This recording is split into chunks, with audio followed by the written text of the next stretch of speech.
Hi friends, welcome to Jaipal అంటే YouTube channel. ఇవాళ మీ ముందుకు ఎందుకు వచ్చానంటే, మరి మే 4th రోజు దగ్గరలోనే ఉంది. ముందు మనం ఏం ఎక్సర్సైజ్ చేయాలంటే ఎవరైతే సిటీ దూరం ఉందో, సిటీ ఈస్ట్ అంటే హైదరాబాద్ సిటీ కాకుండా కరీంనగర్లో హైదరాబాద్కి, హైదరాబాద్లో వరంగల్కి, వరంగల్ కరీంనగర్కి, ఇలా ఒక సిటీ నుంచి ఇంకొక సిటీకి వెళ్ళే వాళ్ళైతే కంపల్సరీ రేపే మీరు ప్రయాణం చేసే ప్రయత్నం చేయండి. అన్న లేదన్నా ఓన్లీ విత్ ఇన్ ది సిటీలో నుండి ఒక 20-30 కిలోమీటర్స్ డిస్టెన్స్లో ఉంది అంటే ఇబ్బంది ఏం లేదు. కాబట్టి మీకు ఎక్కడైతే సిటీ సెంటర్ ఉందో ఆ సిటీ మీకు దగ్గరలో ఉందా, దూరంలో ఉందా ఇన్షూర్ చేసుకునే ప్రయత్నం చేయండి. ఇక మెయిన్ విషయం ఏంటంటే, మనకు ఆల్మోస్ట్ ఈ సెంటర్స్ ఏవైనా సరే maximum government colleges, government institutions, government కాలేజెస్లోనే ఈ సెంటర్స్, గవర్నమెంట్ యూనివర్సిటీస్లో కూడా ఈ సెంటర్ అనేది ఇవ్వడం జరిగింది. ఇప్పుడు ఎక్కువ మొత్తంలో అంటే నేను అన్ని సెంటర్స్ గురించి మాట్లాడను. కొన్ని సెంటర్స్ అంటే స్కూల్స్ కావచ్చు, కొన్ని డిగ్రీ కాలేజెస్ కావచ్చు, కరెక్ట్ అయిన ఫెసిలిటీస్ కరెక్ట్ ఉండకపోవచ్చు. సో ఏదంటే లైటింగ్ ఉండకపోవచ్చు, మేబీ ఫ్యాన్లు, లైట్స్ ఏమైనా ఉన్న ఇష్యూస్ అయితే ఉండొచ్చు. నాకు తెలిసి అవన్నీ కూడా సార్ట్అవుట్ చేస్తారు. సో మీ పిల్లలకైతే చెప్పే ప్రయత్నం చేయండి. ఎగ్జామ్ రాయడానికి ఏదైనా ఇబ్బంది అనిపిస్తే, అక్కడ ఫెసిలిటీస్ ఇబ్బంది అనిపిస్తే ఇమ్మీడియట్గా ఇన్విజిలేటర్కి చెప్పి, సరే ఇక్కడ లైట్ రావట్లేదు, నాకు ఫ్యాన్ రావట్లేదు, ఏదైనా సరే కంఫర్టబుల్ జోన్ అనేది కరెక్ట్గా సెట్ చేసుకొని ప్రయత్నం చేయమని చెప్పండి. అంటే ఉన్న పలంగా అయితే కంపల్సరీగా మనల్ని ఒక ప్లేస్ నుంచి ఇంకొక ప్లేస్కి అయితే మనల్ని మూవ్ అయితే చేయరు. బట్ ఉన్న దాంట్లో ఏమన్నా ఫెసిలిటీస్ లేకపోతే వాళ్ళు అరేంజ్ చేసే ప్రయత్నం కూడా చేస్తారు.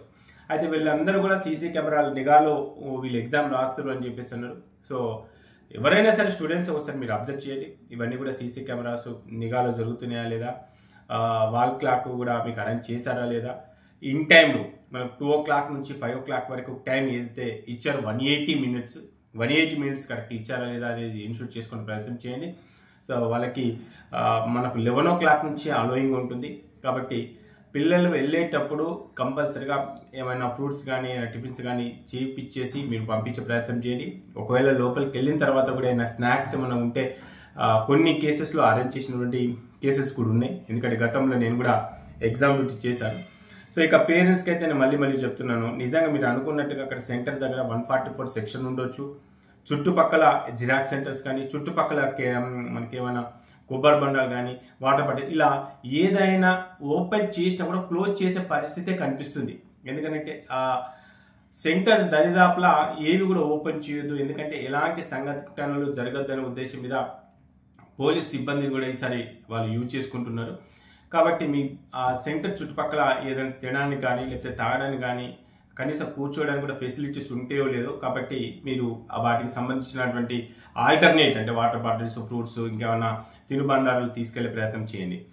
ఇక మ్యాక్సిమం ఆ రోజు అనుకుంటున్నా, ఏమవుతుందో తెలియదు, May 4th రోజు మధ్యాహ్నం పూట మనకు 2:30 తర్వాత నేను లైవ్ సెషన్స్ కండక్ట్ చేస్తాను.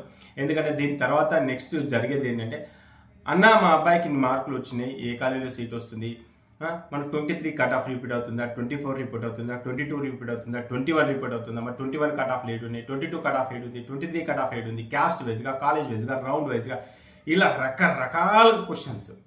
అంతేకాదు ఓకే ఒకవేళ వచ్చిన హైదరాబాద్లో వస్తుంది, ఏ కాలేజ్ బెస్ట్, ఏ కాలేజ్ లీస్ట్, ఏది ట్రాప్లో పెట్టాలి, ఏది, ఇలా రకరకాల క్వశ్చన్స్ ఉంటాయి. సో అవన్నీ కూడా మనం May 4th రోజు డిస్కస్ చేసుకునే ప్రయత్నం అయితే చేద్దాం. ఇక ఎగ్జామ్ అయిపోయిన తర్వాత మీరు ఏమి ఆలోచించకుండా హ్యాపీగా ఇంటికి వెళ్ళండి. మీరు అసలు ఎన్నో కీ పేపర్లు వస్తాయండి. 5 తర్వాత 6 నుంచి స్టార్ట్ అవుతాయి. 1 అవర్లో ఆ కీ పేపర్ రెడీ చేస్తారనుకోండి. 6 తర్వాత May 4th రోజు 6th తర్వాత కీ పేపర్స్ ఏవేవో వస్తూ ఉంటే ఆ కీ పేపర్ చూసి ఇది కరెక్టా అది కరెక్టా అని చెప్పేసి మీరు వాటి గురించి ఆలోచించకండి. ఎగ్జామ్ అయిపోయింది, కలాస్ అఫీషియల్ కీ వచ్చేంత వరకు మీరైతే వెయిట్ చేయండి. అనవసరంగా ఈ కీ ప్రకారంగా ఇన్ని వస్తున్నాయి, ఆ కీ ప్రకారంగా అన్ని వస్తున్నాయి అని చెప్పేసి ఊరికే వర్రీ కాకండి. మీ పిల్లల్ని కూడా వర్రీ చేయకండి. ఎందుకంటే ఆల్మోస్ట్ వాళ్ళు కొంతమంది long term, first second long టర్మ్లో కూడా ఉన్నారు. కొంతమంది ఎన్నో రాత్రులు నిద్రపోకుండా కూడా ఎగ్జామ్ రాస్తారు. కాబట్టి కనీసం ఒక 1 డేనన్నా రిలాక్సేషన్ ఉంటుంది. ఇంటికి వచ్చిన తర్వాత హ్యాపీగా ఫ్యామిలీతోని మంచి రెస్టారెంట్ కానీ బయట కానీ వెళ్ళే ప్రయత్నం అయితే చేయండి. అండ్ పిల్లలకి ఎలాంటి న్యూస్ వచ్చినా సరే పోతే కొని ఉంటుండని, నేనున్నా మీకు ఎందుకు రాబాయి అని చెప్పేసి మీ పిల్లలకు ధైర్యం చెప్పే ప్రయత్నం చేయండి. ఎందుకంటే కొంతమంది చెప్పలేము కదా, ఒక్కొక్కసారి ఏమవుతుండే ఇంత చదివి ఫస్ట్ టైం డిసప్పాయింట్ అయిపోయి మళ్ళీ సెకండ్ టైం కూడా మళ్ళీ ఎక్కడైనా మార్కులు తక్కువ వచ్చేసి అసలే డిసప్పాయింట్ ఉంటారు.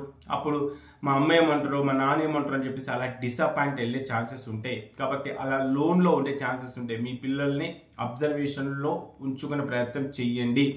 ఎగ్జామ్ అయిపోయిన నుంచి స్టార్ట్ చేస్తే ఎగ్జామ్ కీ పేపర్ వచ్చేంత వరకు కూడా వాళ్ళని అబ్జర్వేషన్లో ఉండండి. సో వాళ్ళను అంటే ఒంటరిగా వదిలిపెట్టే ప్రయత్నం అయితే చేయొద్దు. ఎందుకంటే వాళ్ళ మైండ్లో అదే ఉంటుంది, అరే నేను ఈ క్వశ్చన్ కరెక్ట్ చేసుకుంటే బాగుండేది, ఆ క్వశ్చన్ నేను అనుకోలేదు, ఇలా ఏదో ఉంటుంది. కాబట్టి ఈ 1 వీక్ ఎగ్జామ్ అయిపోయిన తర్వాత 1 వీక్ కూడా మీరు పిల్లలతోనే ఎక్కువ టైం స్పెండ్ చేసే ప్రయత్నం చేయండి.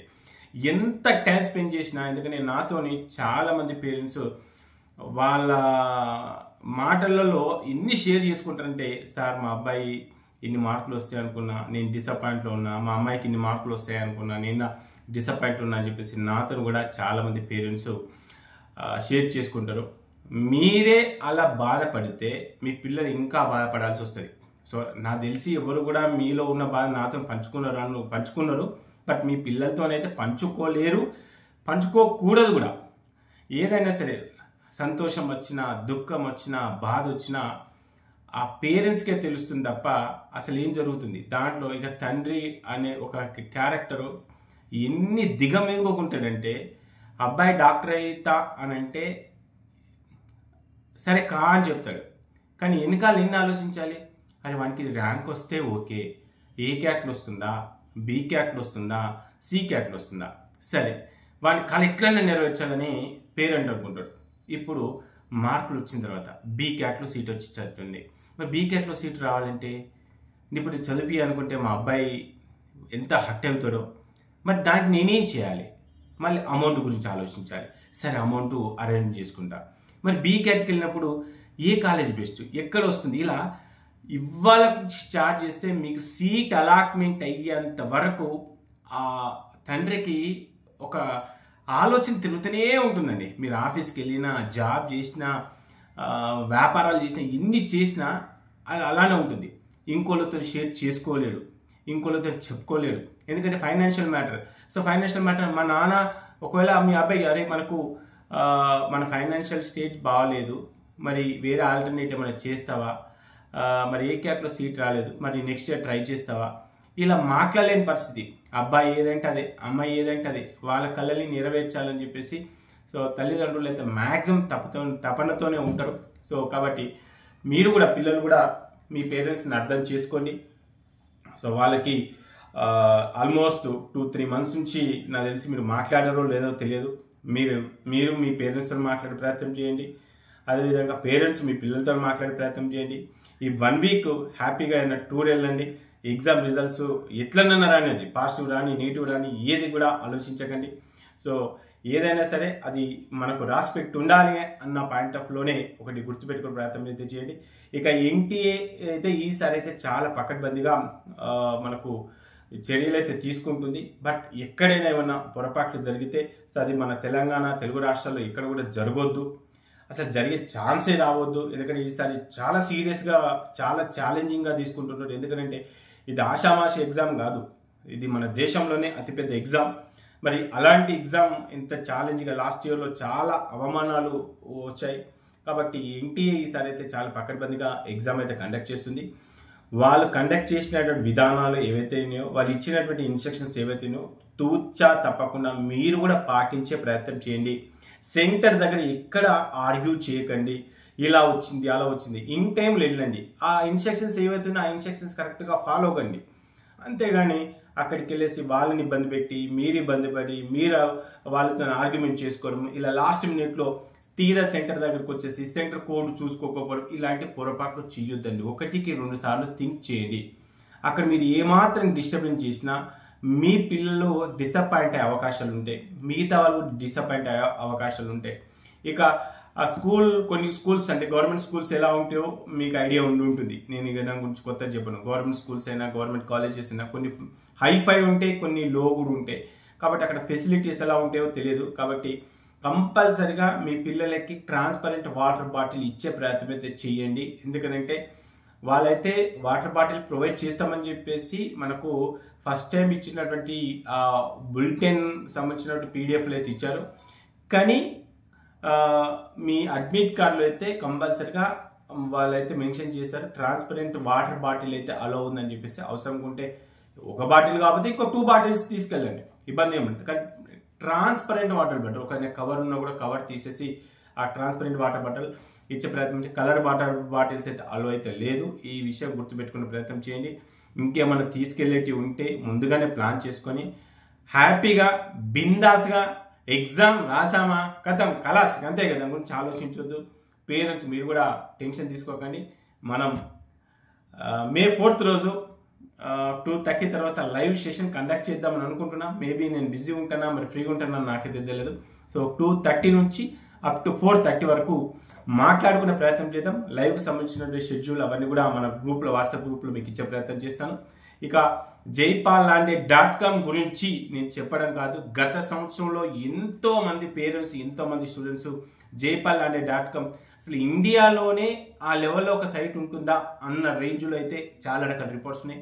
21గా ఉన్న రిపోర్ట్స్, 22ఆ, 23ఆ, 24ఆ, రౌండ్ 1ఆ, రౌండ్ 2నా, ఎస్సీనా, బీసీనా, ఎస్టీనా, మెరిట్ లిస్టా, మెరిట్ లిస్ట్లో ఏ మెరిట్ లిస్ట్ ఎన్నిసార్లు అప్డేట్ అయింది, డిస్ప్లే లిస్ట్ ఏంటిది, ఇలా ప్రతి రిపోర్ట్, ఈవెన్ కేఎన్ఆర్హెచ్ఎస్లో కూడా ఆ రిపోర్ట్స్ లేవండి. అంటే అఫీషియల్ వెబ్సైట్లో ఆ రిపోర్ట్స్ లేవు.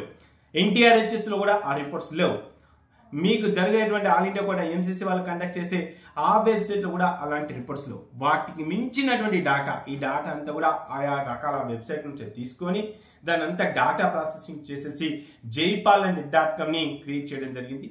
నిజంగా మీకు కుదిరితే కింద లింక్ అయితే ఇస్తాను jaypalanడే.com. ఆ వెబ్సైట్లో రిజిస్ట్రేషన్ చేసుకొని మీకు సీట్ వచ్చే అవకాశాలు ఉన్నాయా లేదా, ఎవరిని అడగాల్సిన పని ఏంటి, గత సంవత్సరంలో ఎలా ఉంది, ఇప్పుడు ఎలా ఉంది, లెవెల్ ఆఫ్ కాంపిటీషన్ ఎలా ఉంది ఏంటి అనేది మీరే చెక్ చేసుకోవడానికి అని చెప్పేసి నేను ఆ వెబ్సైట్ క్రియేట్ చేయడం జరిగింది. మీకు నచ్చితే ఖచ్చితంగా రిజిస్ట్రేషన్ చేసుకొని ఫర్దర్గా ఏమైనా ఇన్ఫర్మేషన్ ఉంటే మీకు ఆ గ్రూప్ ద్వారా మీకు తెలియజేసే ప్రయత్నం అయితే చేస్తాను. మనకు ఎల్లుండి రాసే స్టూడెంట్స్ అందరికీ ఆల్ ది బెస్ట్. హ్యాపీగా ఎగ్జామ్ రాయండి, ఎలాంటి టెన్షన్ లేదు. ఎట్లన్నా కానీ ఎగ్జామ్ బిందాస్ రాసామా వచ్చామా, ఎందుకంటే మీ పేరెంట్స్ మీతోనే ఉన్నారు కాబట్టి వాళ్ళని డిసప్పాయింట్ చేయొద్దు, మీరు డిసప్పాయింట్ కావద్దు. ఎగ్జామ్ రిజల్ట్ ఎలా వచ్చినా, ఎగ్జామ్ ఎలా రాసినా మీరు డిసప్పాయింట్ కాకండి. రాసినాం అయిపోయింది, మిగతా అంతా మన అలా రాత అనుకోవాలి. వస్తే అదృష్టం, లేకపోతే దురదృష్టం ఉన్న పాయింట్ ఆఫ్ వ్యూనే చేయండి తప్ప ఇలా చేస్తే బాగుండు, అలా చేస్తే బాగుండు, వాళ్ళకి అలా వచ్చింది, వీళ్ళకి ఇలా వచ్చింది అని దయచేసి పిల్లలతోని వేరే పిల్లల్ని కంపేర్ చేయొద్దు. ఓకే, హ్యాపీగా ఉండండి, హ్యాపీగా ఎగ్జామ్ రాయండి. అండ్ పేరెంట్స్కి అయితే మళ్ళీ చెప్తున్నాను, సెంటర్ దగ్గర ఏం దొరకవు అనుకోండి, ఏం తినడానికి ఏం కూడా దొరకవు అనుకొని మీరు వెళ్ళే ప్రయత్నం చేయండి. ఎందుకంటే అలా వెళ్తే కనీసం మీ వెంట ఏదైనా తినడానికో వాటరో ఫ్రూట్సో ఏదో తీసుకెళ్ళడానికి ఛాన్సెస్ ఉంటుందన్న పాయింట్ ఆఫ్ వ్యూనే చెప్తున్నాను. ఎందుకంటే దగ్గర ఆ చుట్టుపక్కల ఏదైనా షాప్స్ ఓపెన్ చేసినా కూడా క్లోజ్ చేసే అవకాశాలే కనిపిస్తున్నాయి. ఎందుకంటే పోలీసు సిబ్బందిని వాడుకుంటున్నారని ఇన్ఫర్మేషన్ అయితే వస్తుంది కాబట్టి నేను అందుకోసం చెప్తున్నాను. ఆ సెంటర్ దగ్గర కూడా పేరెంట్స్ ఉండనిస్తారా ఉండనివ్వరా కూడా కొంచెం డౌట్ వస్తుంది. కాబట్టి మీరు వెళ్ళేటప్పుడు ఖచ్చితంగా పిల్లలతో వెళ్ళండి. మీరు 2:30 వరకు, అంటే పిల్లోడు లోపలికి వెళ్ళిన తర్వాత 2:30 వరకు కూడా అక్కడే వెయిట్ చేయండి. ఏదైనా ఎమర్జెన్సీ కేసెస్లో ఫోటో మర్చిపోవడమో లేకపోతే ఏదైనా ఐడి కార్డు మిస్ మ్యాచ్ కావడమో ఇలాంటి ఏమైనా జరిగినప్పుడు వాళ్ళు మళ్ళీ బయటకు వచ్చేసి పేరెంట్స్ దగ్గర ఏదైనా ఇన్ఫర్మేషన్ ఉంటే తీసుకోవడానికి అని చెప్పేసి వస్తే రావచ్చు, అది కూడా 2 లోపే.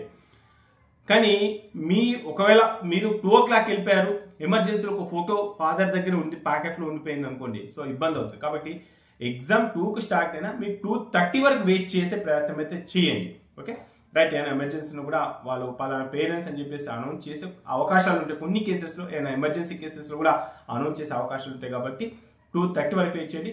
వీలైతే 5 వరకు 5:30 వరకు కూడా ఉండే ప్రయత్నం చేయండి. రైట్. మీకు, మీ పిల్లలకి, మీ ఫ్యామిలీకి, మన వ్యూవర్స్ తరపున, మన సబ్స్క్రైబర్స్ తరపున ఆల్ ది బెస్ట్. ఎగ్జామ్ బాగా రాసే ప్రయత్నం చేయండి. ఓకే ఫ్రెండ్స్, జై హింద్. Thank you.